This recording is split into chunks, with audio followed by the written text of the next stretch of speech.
नमस्कार, आप देख रहे हैं खबर प्रयागराज से असबाब हिंदुस्तान की। उत्तर प्रदेश प्रयागराज पूर्व मुख्यमंत्री अखिलेश यादव का प्रयागराज में आगमन हुआ, जिसमें उन्होंने ब्लेसिंग होटल सिविल लाइंस में एक प्रेस वार्ता की। पत्रकारों को संबोधित करते हुए क्या कहा, आइए जानते हैं। जब उनसे पूछा गया कितने लोगों की जान गई, तो बोले 30। बोला कारोबार में नाविक लोगों ने कितना कमाया, एक व्यक्ति का उदाहरण दिया उन्होंने कि 30। और बोला पूरा कारोबार कितना होगा, 30 गुना 10,000 करोड़। अगर 30 गुना 10,000 करोड़ का व्यापार हुआ है तो प्रयागराज के लोग उस समय पर हाउस अरेस्ट में, उनका जीवन यापन कैसे चला होगा वो आपसे बेहतर नहीं समझा होगा कोई। जो सरकार ये दावा कर रही है, दोनों मुख्यमंत्री, कई आईपीएस केवल ट्रैफिक इंतजाम में लग गए और ये तक लग गए खड़े होकर के कि अब आप मत आगे जाइए, पीछे जाइए, लौट जाइए, यहाँ पर स्थान नहीं है, यहाँ पर व्यवस्था नहीं कर सकते। तो अगर इतना सक्सेसफुल था तो सोचिए, दो चीफ मिनिस्टर, दो स्टेट के चीफ मिनिस्टर ट्रैफिक जाम रुकवा रहे, और कई लोग जो गलती कर गए गूगल मैप की वजह से, डिजिटल मैप की वजह से, जिन्हें लगा कि सफर यहां से दूसरी जगह पहुंचने में 4 घंटे 5 घंटे लेंगे, उन्होंने रिस्क ली। और यकीन करिए, पूरा दिन, पूरी रात, आधा दिन पहुंचे जाकर के दर्शन कर पाए जाते। ये श्रद्धालुओं की अपना श्रद्धा है, ये सरकार का योगदान नहीं है। जो लोग ये दावा करते थे कि $1 ट्रिलियन इकोनॉमी बनाएंगे, दुनिया में हमारी इतनी बड़ी $1 ट्रिलियन इकोनॉमी हो जाएगी, हमारा डंका बच जाएगा, विश्व गुरु हो जाएंगे, उनका इंफ्रास्ट्रक्चर कैसा था? और फिर सवाल यह है कि इंफ्रास्ट्रक्चर के लिए तैयारी क्या की गई, और तैयारी में जो पैसा खर्च किया उसका हिसाब किताब कोई देने को तैयार नहीं है। इतना डिले क्यों हुआ? इसीलिए हम लोग समय समय पर सरकार को बता रहे थे, जानकारी दे रहे थे।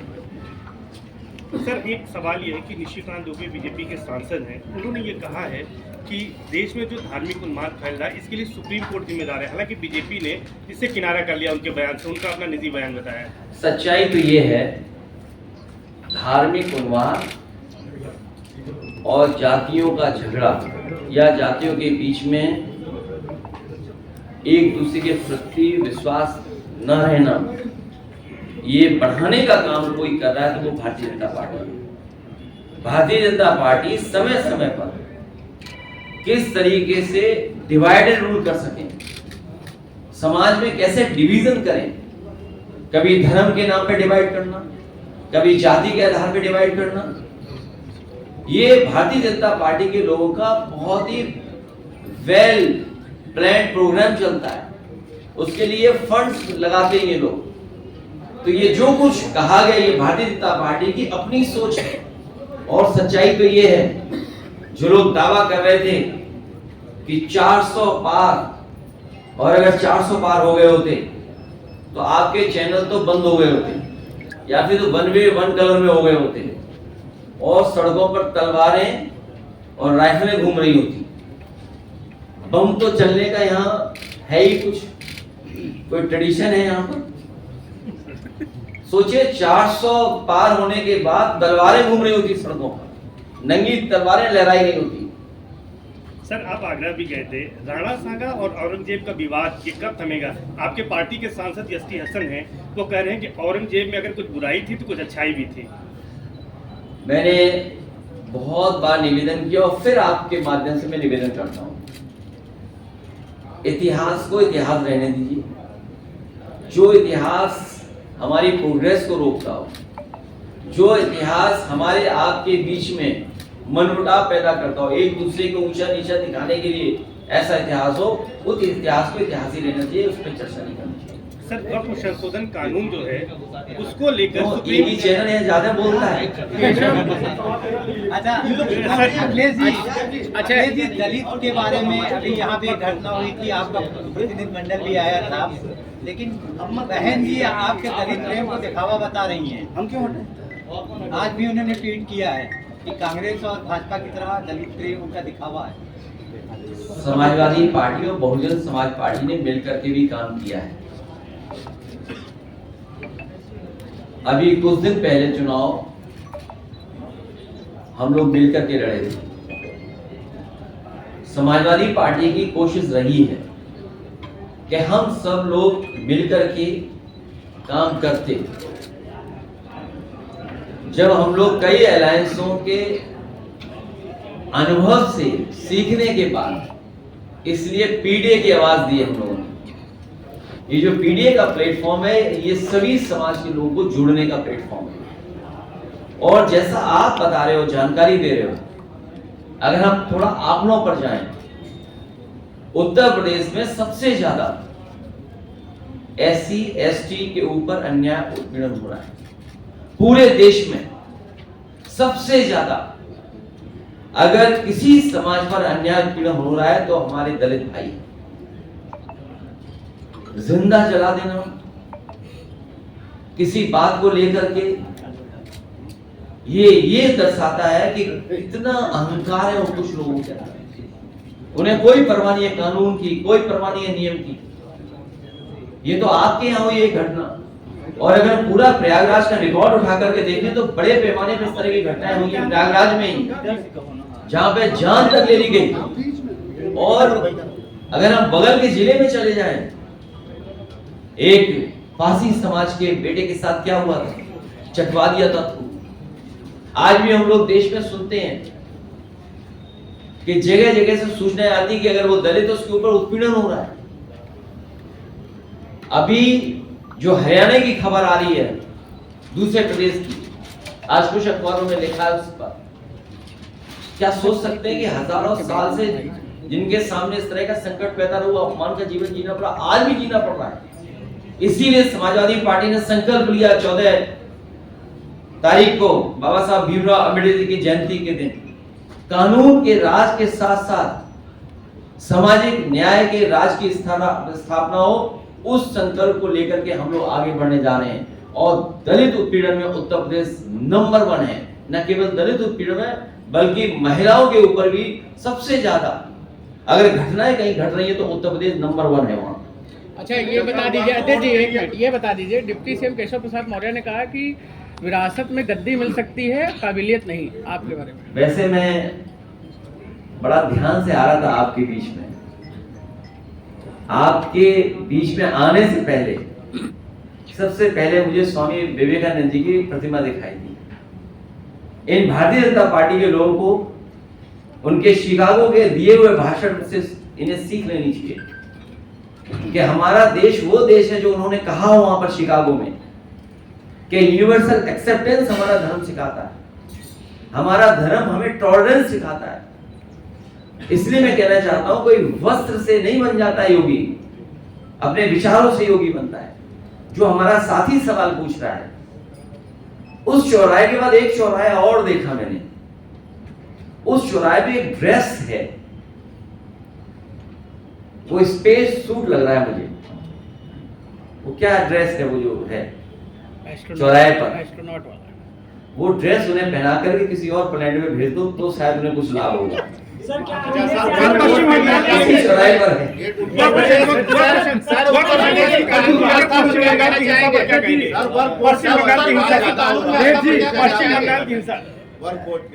वक्फ बिल के खिलाफ हम लोग थे, और अगर हम उसके पीछे जाएं, भारतीय जनता पार्टी छीनने की राजनीति करती है। भारतीय जनता पार्टी छीनने की राजनीति करती है, आपसे कुछ छीन ले, उसका ये बाकायदा प्रोग्राम बनाते हैं। पहले नोटबंदी किया इन्होंने, हमें आपको भरोसा दिलाया कि नोटबंदी से भ्रष्टाचार खत्म हो जाएगा, आतंकवाद खत्म हो जाएगा, हमारी अर्थव्यवस्था सभी अच्छी हो खबरों को जाएगी। देखने के लिए जुड़े रहिए असबाबे क्या हिंदुस्तान न्यूज वो परिणाम आ रहे चैनल। हैं? उसके बाद इन्होंने वैट छीन लिया, नया कानून लागू कर दिया जीएसटी का। जिस तरह से आजादी का जश्न मना था, उसी तरह जीएसटी का जश्न मनाया गया है। और आप जान लीजिए कितने संशोधन जीएसटी में हो चुके हैं। व्यापार बर्बाद हो गया, व्यापार छीन लिया इन्होंने बहुत लोगों का, कारोबार छीन लिया इन्होंने। एंग्लो इंडियंस का एक आरक्षण होता था, विधानसभा में एक सीट थी, अपॉइंट हुआ करते थे, दिल्ली में लोकसभा में भी सीट थी, एंग्लो इंडियंस का इन्होंने आरक्षण छीन लिया। ये जो जगह जगह वाइस चांसलर्स अपॉइंट कर रहे हैं लोग या आयोग वगैरह में अपने लोग बैठा रहे हैं, ये सब आरक्षण छीन रहे हैं लोग। कि दिल्ली वालों को लखनऊ वाले धोखा दे रहे हैं, दिल्ली वालों को लखनऊ वाले धोखा दे रहे हैं। जब सेंट्रल बोर्ड ने ये कहा कि जो गंगा का और खासकर जो कुंभ में पानी है उसके पैरामीटर्स ये हैं, लेकिन स्टेट पॉल्यूशन बोर्ड क्या कह रहा था, ये डेटा है आपके पास, और आज भी हम और आप लोग चले तो सब नाले खुले पड़े होंगे, सीधे गंगा में जा रहे होंगे। आज भी चले हम और आप लोग मिलकर, तो इंजन टकरा रहे हैं और जो अपनी कुर्सी बचाने के लिए कम्युनल रास्ता अपना रहे हैं, जो कम्युनल पॉलिटिक्स समाजवादियों ने खत्म किया अयोध्या से, उसी की वजह से ये कम्युनल होते जा रहे हैं और ज्यादा कम्युनल हो रहे हैं, क्योंकि इन्हें अपना वोट समेटना है, इनका अपना वोट इनके खिलाफ है। आप इनके विधायकों से बात करिए, थोड़ी देर तो अच्छी बात करेंगे, अपना कैमरा अलग रख देना, जब चाय पूरी पी लो तब उनसे कहना दिल की बात बताओ, अगर सो ना सुनाए अपनी सरकार के खिलाफ तो हमें बता देना। आप दूर मत जाओ। एक बात कहना जिनके चाहिए, लिए हमने स्पेस सूट बताया इस चौराहे पे लगा हुआ है, हम अपने पत्रकार साथी से कहेंगे स्पेस सूट उन्हें दे दो, पहुंचवा देना। कहाँ चल रहा है, बीजेपी वाले चला रहे हैं। हाँ, जो भी चल रहा है ठीक है, तो 27 का चुनाव में कैसे होगा फिर? हिंदू एक तरफ, मुस्लिम एक तरफ, कोई यादव एक तरफ, कैसे?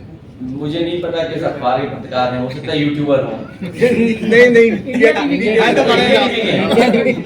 बहुत प्रतिष्ठित अखबार के हैं ये। अक्सर आप यूट्यूबर कहते हैं लोगों को, लेकिन वही यूट्यूबर है जो आज निकल करके सारी न्यूज फैल रही है। अब बड़े चैनल वालों को जो अक्सर आप कहते हैं, अक्सर आप इस तरह से नवाजते हैं। मैं आपका धन्यवाद देता हूँ। सही बात है, मेन स्ट्रीम कई बार आप हमारी बोलते बात को हैं दबा देते हैं जी, लेकिन यूट्यूबर निकाल के देते हैं, कभी आप तक न्यूज यूट्यूबर ही पहुंचाते हैं, नहीं तो बड़ी बड़ी न्यूज चैनलों में न्यूज चल रही है यूट्यूबर्स पे भी जी, हम जानते हैं। तो उसको भी वही सम्मान दीजिए जो सम्मान सबको दिया जाता है। डबल इंजन के लड़के से अध्यक्ष जी हुआ है, ये टोटल मिसमैनेजमेंट था। जैसा कि मैंने आपसे कहा कि योगी जी मुख्यमंत्री जरूर है, लेकिन कोई जानकारी नहीं। अखिलेश जी एक सवाल, और ये जो जितना पैसा खर्च हुआ है, मैं आपको भरोसा दिलाता हूँ, महादानी सम्राट हर्षवर्धन जिन्होंने कभी शुरुआत की थी कुंभ के आयोजन की, इस सरकार के लोगों ने एक आध बार गलती से नाम लिया हो, लेकिन कभी भारतीय जनता पार्टी ने महादानी सम्राट हर्षवर्धन का नाम नहीं लिया। उनकी प्रतिमा भी शिफ्ट कर दी। मैं आपसे कह करके जा रहा हूं, सम्राट हर्षवर्धन महादानी का जो स्थान था उससे बेहतर स्थान बना करके, और अगर हम लोगों को सोने की भी प्रतिमा लगानी पड़ेगी तो महादानी सम्राट हर्षवर्धन की प्रयागराज क्षेत्र में सोने की प्रतिमा लगवाने का काम करेंगे। अध्यक्ष जी एक सवाल। दूसरा, जब कुंभ में आते तो दान दिया जाता है। ये ऐसे लोग जो दान ही नहीं देते, अगर आपकी जेब में होगा तो वो छीन लेंगे महंगाई को बढ़ाकर। दान कुछ नहीं मिलता। मैं दिल्ली की सरकार से कहूंगा, और कई बार मांगा है मैंने, कि कम से कम दिल्ली वाले दान में ही जो आपका किला है, अकबर का किला, ये उत्तर प्रदेश सरकार को दे दें, जिससे कि इसमें परमानेंट टूरिज्म के लिए और खासकर रिलीजियस टूरिज्म के लिए और खासकर जो हमारे गरीब श्रद्धालु आते हैं उनके लिए परमानेंट स्ट्रक्चर्स बन जाए, जिससे कभी भी भगदड़ से किसी की जान न जाए। जो श्रद्धालु आए उसे बाकायदा यहाँ पर पूरी अपनी श्रद्धा के साथ पूजन और जो परंपराएं हैं उनको करने का मौका मिल जाए। सभी खबरों को देखने के लिए जुड़े रहिए अजबाबे हिंदुस्तान न्यूज चैनल से।